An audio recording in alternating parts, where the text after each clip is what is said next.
స్కేల్లో పాడటం చాలా కష్టం యాక్చువల్గా.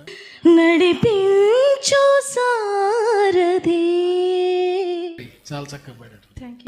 బహుశోధనలు నాపై పడి వచ్చునప్పుడు. బాగుంది నాయన, అటెంప్ట్ మంచిగా అటెంప్ట్ చేశారు. ముఖ్యంగా స్కేల్లో ఉన్నారు, అది సంతోషం.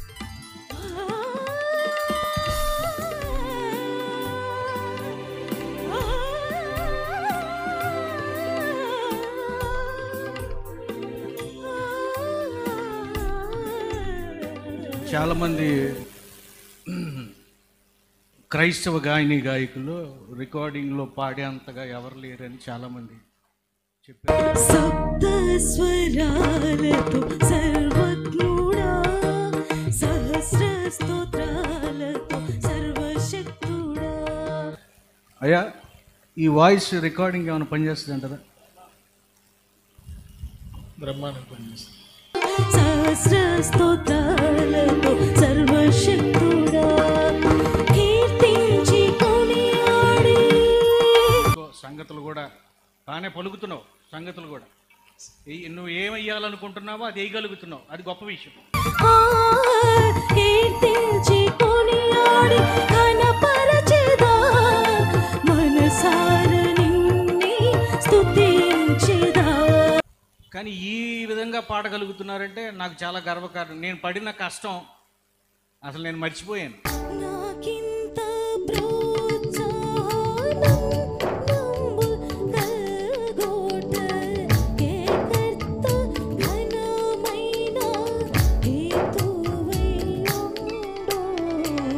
ఉచ్చారణ చాలా బాగుంది, వాయిస్ త్రో బాగుంది, వాయిస్ చాలా బాగుంది. ఈ ఛాలెంజింగ్ సాంగ్ స్టేజ్ మీద కంటిన్యూస్గా పాడటం అంటే ఆ బ్రెత్ కంట్రోల్ అదంతా చాలా కష్టం అది. సో అది మేనేజ్ చేస్తూ చాలా బాగా పాడాము. చాలా ప్రొఫెషనల్గా ఉంది. Okay, all the best.